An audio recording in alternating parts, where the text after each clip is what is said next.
The point P denotes the complex number z is equal to x plus iy in the argand plane. Okay, argand plane లో z అనే complex నెంబర్కి p అనే పాయింట్తో denote చేస్తున్నారు. If 2z minus i by z minus 2 is a purely real number.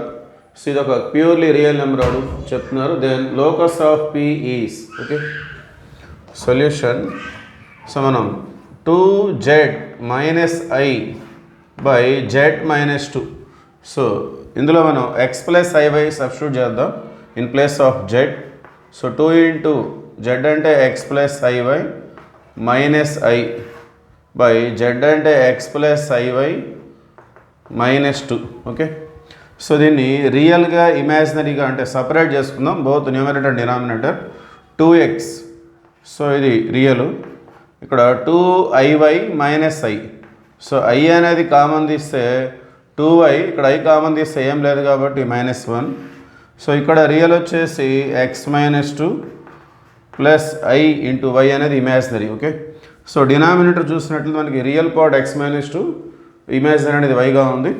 So ఇక్కడ x, y అనేది 2, 0. x, y is not equal to 2, 0.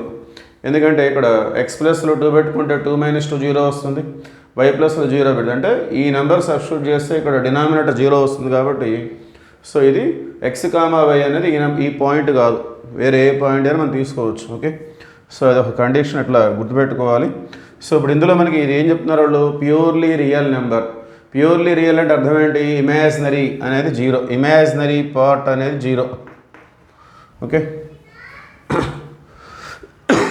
So ఈ complex నెంబర్లో imaginary part మనం ఐడెంటిఫై చేయాలంటే ముందుగా డినామినేటర్లో కాంప్లెక్స్ నెంబర్ ఉంది కాబట్టి దాన్ని మనం రేషనలైజ్ చేసుకోవాలి.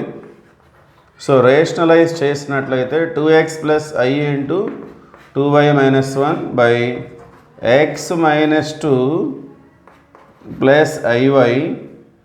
సో ఇదొకటి. సో డినామినేటర్ని మనం రేషనలైజ్ చేస్తున్నాం.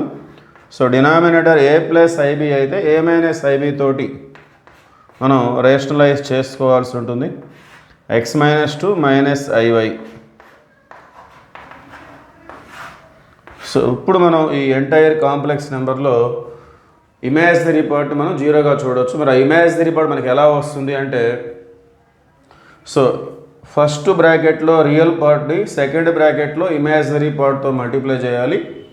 అట్లానే ఫస్ట్ బ్రాకెట్లో ఇమాజినరీ పార్ట్ కోఎఫిషియంట్ని సెకండ్ బ్రాకెట్లో రియల్ పార్ట్తో మల్టిప్లై చేసుకోవాలి. అలా మనకి డైరెక్ట్గా ఇమాజినరీ పార్ట్ అనేది వచ్చేస్తుంది.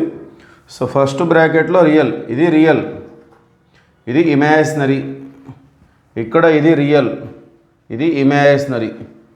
సో ఇక్కడ రియల్ పార్ట్ని ఇక్కడ ఇమాజినరీ పార్ట్తో మల్టిప్లై చేయాలి, ఇక్కడ ఇమాజినరీని ఇక్కడ రియల్తో ఇంటూ చేస్తే సో i కోఎఫిషియంట్ అని మనకు వచ్చేస్తుంది. ఓకే, సో ఇక్కడ రియల్ ఇంటూ ఇక్కడ ఇమాజినరీ అంటే 2x into minus y. So imaginary part అనేది మనకి 0 కదా. So that implies 2x into minus y అంటే ఏమొస్తుంది, -2xy. సో ఇక్కడ రియల్ ఇంటూ ఇక్కడ imaginary, plus into minus minus, అది ఇక్కడ ఇమాజినరీ ఇంటూ ఇక్కడ రియల్ అంటే 2y minus 1 into x minus 2. So ఇది plus into plus plus 2y minus 1 into x minus 2. So denominator ఏంటి, సో దీన్ని మనం a అనుకుంటే ఇది b అనుకుంటే a plus ib into a minus ib. So a plus ib into a minus ib అంటే a square plus b square అంటే x minus 2 whole square plus y square. So ఇది మొత్తం imaginary part, ఇది మనకి 0. So denominator 0లోకి వెళ్ళిపోతుంది. Remaining చూసినట్లయితే -2xy 2y into x plus 2xy 2y into -2 minus 4y minus 1 into x minus x minus 1 into -2 plus 2 is equal to 0. Plus 2xy minus 2xy cancel. So ఎక్స్కి minus ఉంది కాబట్టి మనం మైనస్తో multiply చేసినట్లయితే x plus 4y minus 2 is equal to 0 is our locus. Okay, దీన్నే మనం locus of జెడ్గా లేక locus of పీగా తీసుకోవచ్చు. సో దాంతోపాటు ఈ కండిషన్ మనం గుర్తుపెట్టుకోవాల్సి ఉంటుంది, x, y is not equal to 2, 0. Okay, so that is the answer.